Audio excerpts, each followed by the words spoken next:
विदुषयवन्दियाणं तिहुवणहिर्महुर्विशदवक्काणम् अन्तातीतगुणाणं नमो जिणाणं जिदभवाणम्। बोले श्री 1008 संभवनाथ भगवान की जय।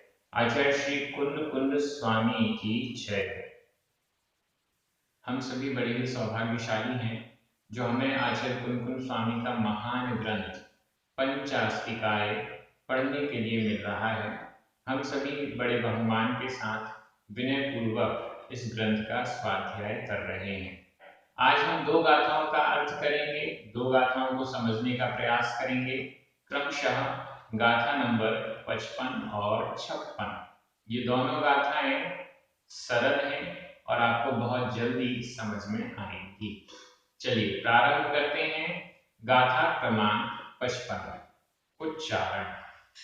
नेरय्य नेरय्य, तिर्य तिर्य, मणुआ मणुआ, देवा इति, णाम णाम, संजुदा संजुदा, पयडी पयडी, कुब्बन्ति अथवा पुरवबिंदी कुब्बन्ति, सदो सदो, नासम नासम, असदो असदो, भावस्स भावस्स, उपपत्ति उपपत्ति, आधाता पुरता आधाता पुरता बड़ी ई की मात्रा, उपपत्ति। नेरय्य तिर्य मणुआ नेरय्य तिर्य मणुआ, देवा इति णाम संजुदा पयडी, देवा इति णाम संजुदा पयडी, कुर्वन्ति सदोणासं कुर्वन्ति सदोणासं, असदो भावस्य उपपत्ति असदो भावस्य उपपत्ति। गाथा बहुत सरल है। पिछली गाथाओं में जो हमने पढ़ा था कि जीव या कोई भी द्रव्य अनादि अनिधन है और पर्यायों की अपेक्षा से सादी भी है, शांत भी है, सादी अनंत भी है। तो उसी को यहाँ पर समझाने का प्रयास किया जा रहा है, उसी का उदाहरण यहाँ पर प्रस्तुत किया जा रहा है। नेरय्य तिर्य मणुआ देवा इति इति, इस प्रकार से नेरय्य नेरय्य, नारकी नारकी की पर्याय, तिर्य तिर्यंश तिर्यंश की पर्याय, मणुआ मणुआ, मनुष्य की पर्याय, और देवा देव, नारकी तिर्यंश मनुष्य और देवा देव इति, इस प्रकार से नाम संयुदा, नाम से संयुक्त, नाम कर्म से सहित, पयडी प्रकृति। ये नाम कर्म की प्रकृतियां हैं। कुर्वन्ति करती हैं। क्या करते हैं ये प्रकृतियां क्या करते हैं? सदोणासम असदो भावस्य उपपत्ति। जो पिछली गाथा में कह रहे थे कि उत्पत्ति और विनाश पूर्व पर्याय की का विनाश, नवीन पर्याय की उत्पत्ति। तो यहाँ भी वही, ये प्रकृतियां, नाम कर्म की प्रकृतियां क्या करती हैं? कुर्वन्ति करती हैं। क्या करती हैं? सदोणासम असदो भावस्य उत्पत्ति। सदो भावस्य नाशम, सत भाव का नाश। यहाँ भाव का अर्थ पर्याय, विद्यमान पर्याय का नाश। सदो सत, सत का, विद्यमान का, भावस्य यानी पर्याय का, विद्यमान पर्याय का नाशम नाश, और असदो भावस्य उत्पत्ति, अविद्यमान पर्याय की उत्पत्ति। कौन करता है? नरक गति नाम कर्म, त्रियंच गति नाम कर्म, मनुष्य गति नाम कर्म, देव गति नाम कर्म। अभी मनुष्य गति हमारी चल रही है, मरण हुआ, देवगति नाम कर्म का उदय आ गया, तो देव पर्याय हो गई। फिर देवगति से मरण हुआ, मान लीजिए त्रियंच गति नाम कर्म का उदय आ गया, त्रियंच पर्याय हो गई। तो इस प्रकार से ये जो कर्म प्रकृतियां हैं, ये ही विद्यमान पर्याय का नाश करती हैं और अविद्यमान पर्याय का उत्पाद करती हैं, ऐसा हमें समझना चाहिए। मनुष्य गति नाम कर्म के उदय से मनुष्यों में जन्म लेना, यह मनुष्य गति। देव गति नाम कर्म के उदय से देवों में जन्म लेना।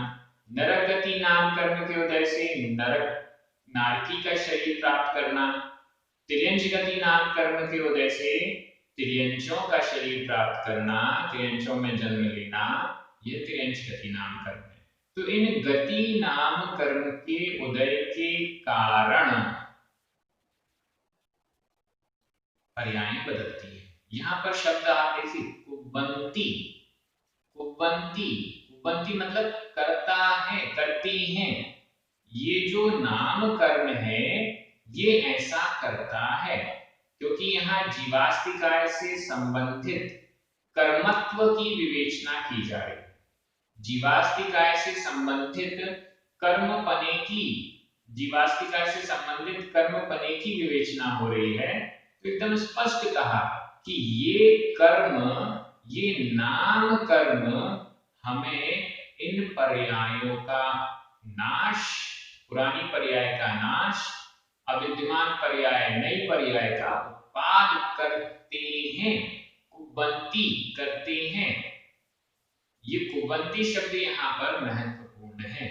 मेरी मनुष्य पर्याय चल रही है, मरण होने के बाद जो देव पर्याय में मैं गया हूं, वो किसने किया?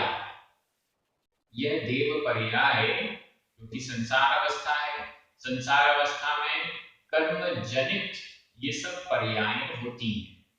तो गति नाम कर्म, देव गति नाम कर्म का उदय होने से देवों में जन्म हुआ, देवों का शरीर मिला, ऐसा हमें समझना चाहिए। अब इसको और समझ लीजिए। द्रव्य वैसी ही रहती है, द्रव्य में कोई परिवर्तन नहीं है, लेकिन द्रव्य की जो पर्याय है वो उत्पन्न हो रही है और नष्ट हो रही है। द्रव्य वैसी ही है, लेकिन उसकी पर्याय मनुष्य पर्याय हो गई, देव पर्याय हो गई। जीव द्रव्य वैसा का वैसा है, चाहे मनुष्य पर्याय हो चाहे देव पर्याय हो, जीव द्रव्य वैसे का वैसा ही है। अब इसका उदाहरण दिया जाता है हमारे शास्त्रों में कि जैसे समुद्र है, समुद्र में लहरें उठती हैं, एक लहर उठी, ये नवीन पर्याय हुई, फिर वो समाप्त हो गई, दूसरी लहर उठी। तो ये जो लहरों का उठना गिरना है, वैसे ही पर्यायों का उत्पन्न होना और नष्ट होना है। लहरों के उठने या गिरने से समुद्र का जल ना तो कम होता है ना ही ज्यादा होता है। जितना जल है उतना ही रहता है, लेकिन नवीन नवीन लहर नई लहर आती रहती है, और जब नई आती है तो पुरानी गायब हो जाती है। वैसे ही नई पर्याय उत्पन्न होती रहती है, पुरानी पर्याय नष्ट होती रहती है, ऐसा हमें समझना चाहिए। इस प्रकार से इस गाथा का अर्थ हो गया है, आपको समझ में भी आ गई होगी। कुछ शब्द जिनकी विभक्तियां पर अपन ध्यान दे लेते हैं। कुबंती, कुबंती यह है वर्तमान काल अन्य पुरुष का बहुवचन इसमें प्रयोग हुआ है। इसके अलावा मड़ुआ, देवा, संजुदा, पैड़ी, इन सब में प्रथमा विभक्ति का बहुवचन है, प्रथमा विभक्ति का बहुवचन। पुस्तक में आपको 1/2 लिखा हुआ मिल रहा होगा। और इसके बाद भावस्स, सदो, असदो, इन तीनों में ही षष्ठी विभक्ति का एक वचन है। सदो और असदो इन दोनों में भी षष्ठी विभक्ति का एक वचन अनियमित रूप से प्रयोग में आया है। इस प्रकार से और बाकी सरल है, इसमें खास कोई बात नहीं है। तो इस दृष्टि से इसका अर्थ हो गया है और मैं इसका दोबारा अर्थ नहीं कर रहा हूं, सरल है सी। अगली गाथा में चलते हैं। गाथा क्रमांक 56। उच्चारण। उदयेन उदयेन, उपसमेण उपसमेण, य खयेण खयेण, दुहि दुहि, मिस्सिदेन मिस्सिदेन, परिणामे परिणामे, जुत्ता जुत्ता, आधा था पूरा था, बड़े आगे मात्रा, जुत्ता, ते जीव गुणा बहु सुद सत्थेषु वित्थिन्ना वित्थिन्ना, अधना पूरणा, वित्थिन्ना। उदयेन उपसमेण य खयेण दुहि मिस्सिदेन परिणामे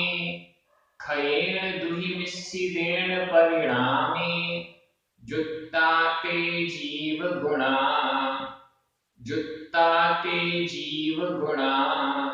बहुसुद सत्थेषु वित्थिन्ना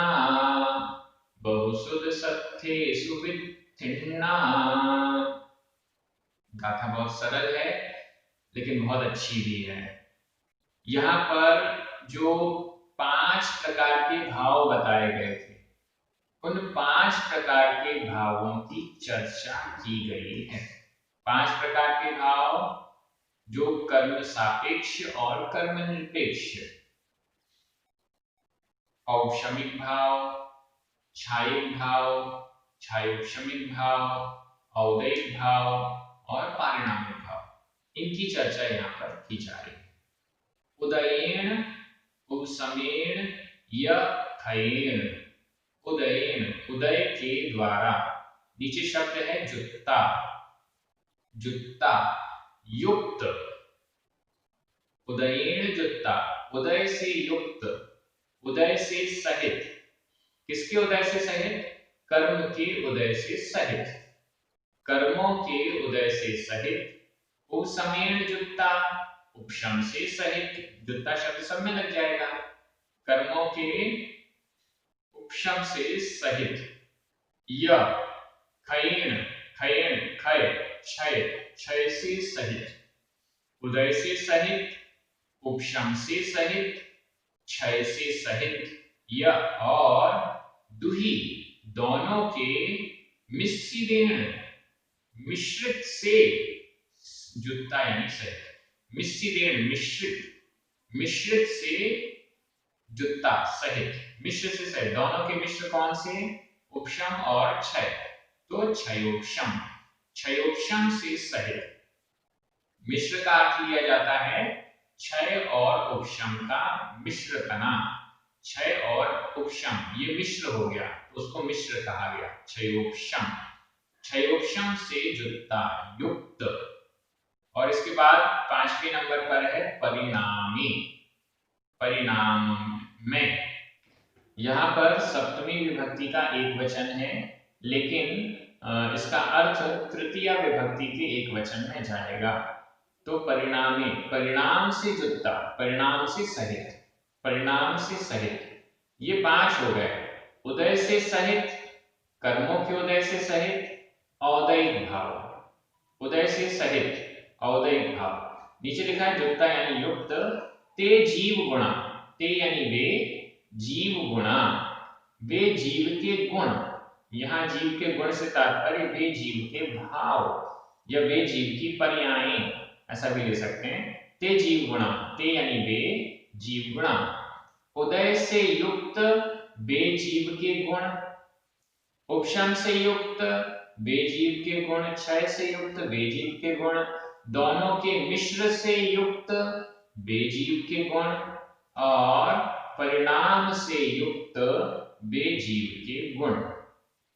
गुण का अर्थ यहाँ पर भाव ले लीजिए, बेजीव के भाव कौन कौन से हो गए? उदय से युक्त औदयिक भाव, उपशम से युक्त औपशमिक भाव, क्षय से युक्त क्षायिक भाव, दोनों के मिश्र यानी उपशम और क्षय दोनों के मिक्स क्षयोपशमिक भाव, क्षायोपशमिक भाव और परिणाम से युक्त पारिणामिक भाव। ये 5 भाव हो गए, औदयिक भाव, औपशमिक भाव, क्षायिक भाव, क्षयोपशमिक भाव और पारिणामिक भाव।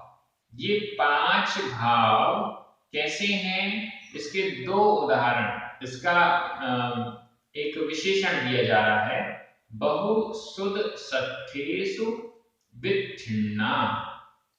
वित्थिन्ना विस्तीर्ण, वित्थिन्ना विस्तीर्ण है, विस्तृत है, विस्तार से विस्तार किया गया।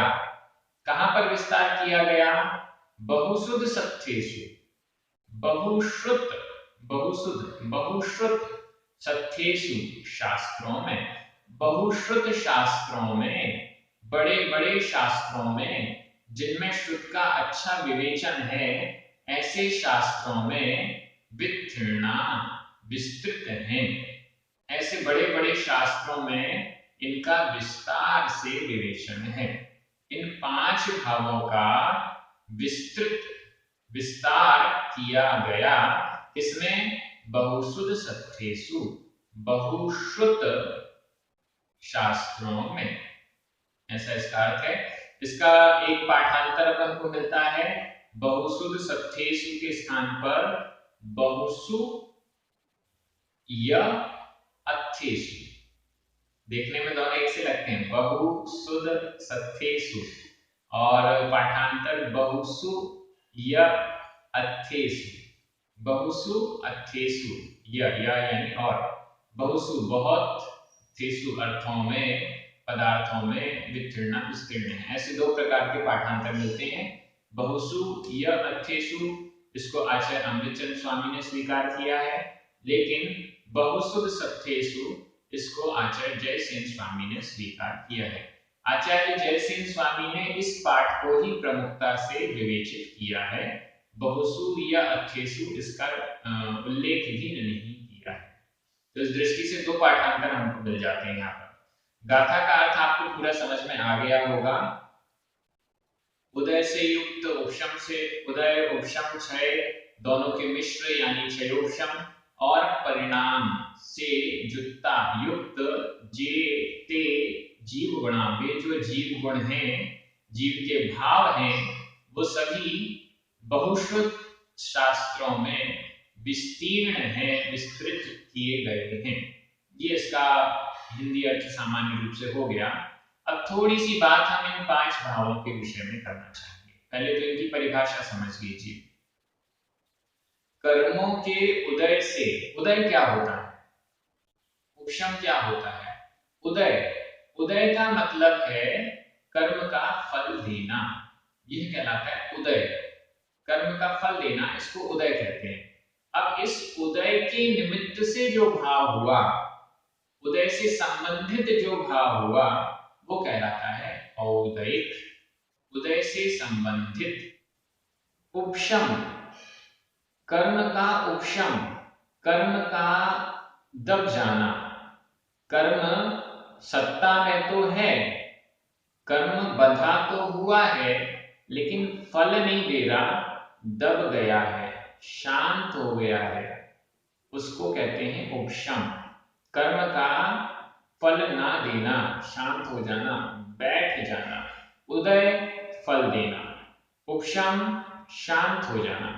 मतलब कर्म है तो, लेकिन फल नहीं दे रहा है, शांत बैठा हुआ। उसके फल देने का समय तो है, लेकिन उसको किसी तरीके से दबा दिया गया है, तो उसे कहते हैं उपशम।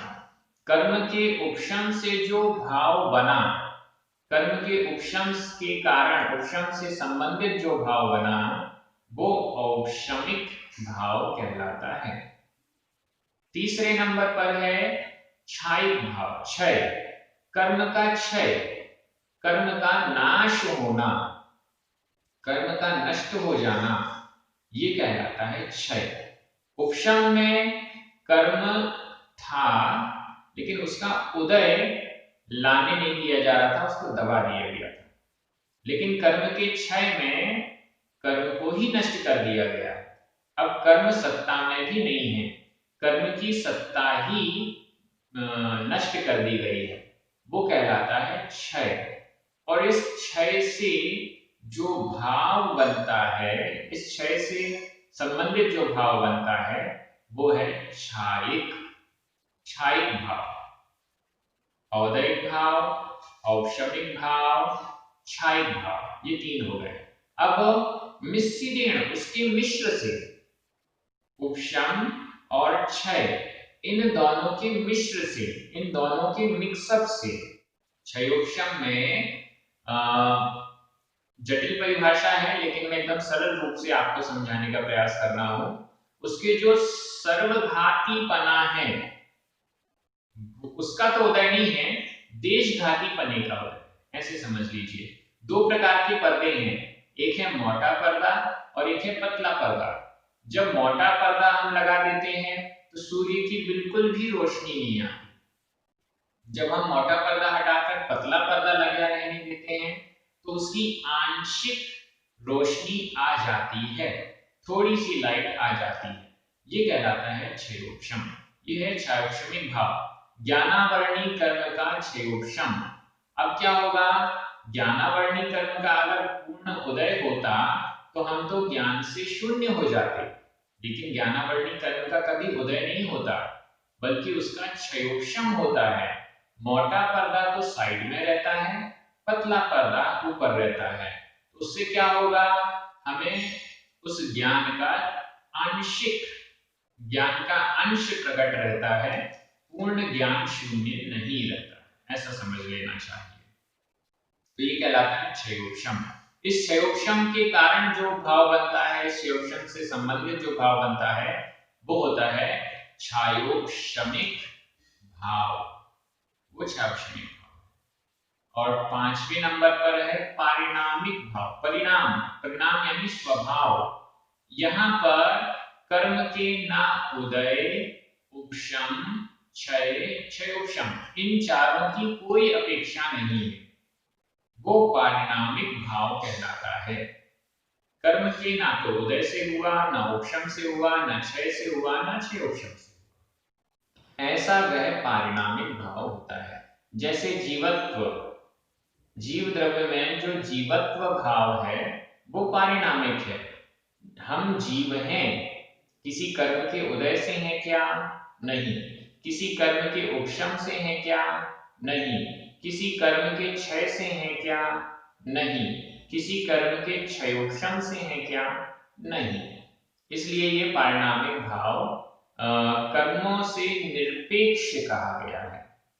बाकी चार भाव कर्मों से सापेक्ष हैं, कर्मों की अपेक्षा रखते हैं, लेकिन पारिणामिक भाव कर्मों से निरपेक्ष है, कर्मों की कोई अपेक्षा यहाँ पर पारिणामिक भाव में नहीं है। ये पांच भाव जीव के गुण कहे गए हैं, जीव के निजी भाव कहे गए हैं। अन्य ग्रंथों में तो इसे स्वतत्व शब्द से परिभाषित किया गया है। वो जीव के ही भाव हैं, कर्म का उदय हुआ, कर्म के निमित्त से जरूर ये भाव बना है, लेकिन भाव किसका है? जीव का है। कर्म के उपशम से भाव बना, तो कर्म तो इसमें निमित्त है, लेकिन ये भाव किसका है? जीव का है। ये भाव पुद्गल का नहीं है, ये भाव कर्म का नहीं है, ये भाव जीव का है। ये जो मनुष्य पर्याय है, मैं मनुष्यपना महसूस करता हूं, ये मनुष्यपना मुझ में है, ये जो भाव है ये कर्म का भाव नहीं है, ये जीव का भाव है, ऐसा हमें समझना चाहिए। तो औदयिक, औपशमिक, क्षायिक, क्षयोपशमिक और पारिणामिक, ये पांच भाव हैं। इन 5 भावों में एक और मेन बात मैं आपको बता ही देता हूं, समय तो अपना हो रहा है, नोट कर लीजिएगा।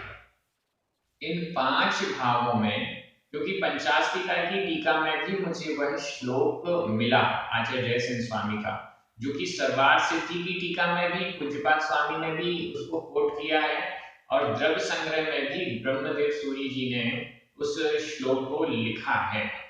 वो है कि उसका अर्थ देख लीजिए, जो 3 भाव हैं, औपशमिक भाव, छायिक भाव और छायोपशमिक भाव, ये 3 भाव तो मोक्ष के करने वाले हैं। कौन कौन से? औपशमिक भाव, छायिक भाव और छायोपशमिक भाव, ये 3 भाव तो मोक्ष को करने वाले हैं। औदैहिक भाव बंध को करने वाला है, औदैहिक भाव बंध को करने वाला है, और पारिणामिक भाव न बंध को करता है न मोक्ष को करता है। क्या विवेचना आई? मोक्ष को करने वाले भाव 3, औपशमिक भाव, छायिक भाव, छायोपशमिक भाव। बंध को करने वाला भाव 1, औदैहिक भाव, और पारिणामिक भाव न बंध को करता है न मोक्ष को करता है, इन दोनों से अलग है। बंध को करने वाला जो औदैहिक भाव है, उसमें भी सभी औदैहिक भाव बंध को नहीं करते। सर्वार्थ सिद्धि जी ने इसका विवेचन किया है। सभी औदैहिक भाव बंध को नहीं करते हैं। जो राग परिणाम से युक्त भाव है, वह बंध को करता है।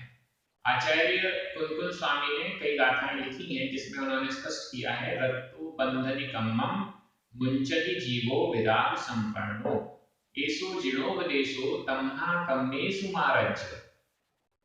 रत्तो बंधनिकम्मं, रत्तो रागी जीव कर्म को बांधता है।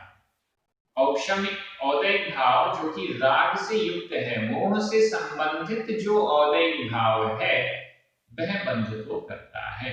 सभी कर्मों के उदय से बंध होता हो ऐसा नहीं है, लेकिन जो मोहनीय कर्म का उदय हमें आता है और उसमें हम बह जाते हैं, उससे हमारा नया कर्म का बंध होता है, ऐसा हमें समझना चाहिए। आज बहुत अच्छी विवेचना इन कर्मों के बारे में भी हो गई है और दोनों गाथाओं का अर्थ भी अच्छा स्पष्ट हो गया है। इस गाथा में जो कुछ व्याकरण संबंधी है उस पर अपन चर्चा कर लेते हैं। उदयेण, उपसमेण, खयेण, मिश्रितेण, इन सब में तृतीया विभक्ति का एक वचन है। दुही, इसमें तृतीया विभक्ति का बहुवचन है। परिणामे, इसमें सप्तमी विभक्ति का एक वचन है, लेकिन इसका अर्थ तृतीया विभक्ति के एक वचन में जा रहा है, इसलिए आपको पुस्तक में लिखा हुआ दिख रहा है 7/1 और तीर लगा हुआ है 3/1 ऐसा। जुत्ता, ये प्रथमा का बहुवचन, ते, जीवगुणा, ये और वित्तीर्णा, ये सब प्रथमा विभक्ति का बहुवचन है। बहुसुध सप्तेषु, सप्तमी विभक्ति का बहुवचन है। यहाँ पर वित्तीर्णा, मिश्रित, ये दोनों, और जुत्ता, ये तीनों ही भूतकालिक कृदंत के अनियमित प्रयोग हैं। इस प्रकार से इसकी व्याकरण भी आपने समझ ली, और अब हिंदी अर्थ में नहीं करता हूँ, काफी समय हो गया। आप सब बहुत अच्छे से अध्ययन कर रहे हैं, आपको नई नई बातें इस स्वाध्याय से सीखने को मिल रही हैं। जैन दर्शन के गहरे तत्व हम समझने का प्रयास कर रहे हैं, सभी को बड़ा आनंद आ रहा है। आप सभी एक एक शब्द पर ध्यान दे रहे हैं, ये आपकी स्टाइल बन चुकी है अब स्वाध्याय की। इस दृष्टि से ये बहुत सुखद संयोग है। सभी को बहुत बहुत धन्यवाद। हमारे जो पुण्यार्जक हैं जिनके निमित्त से ये कार्य परमानेंट होकर आपके सामने आ रहा है, उनको भी बहुत बहुत धन्यवाद। जिनवाणी माता की जय।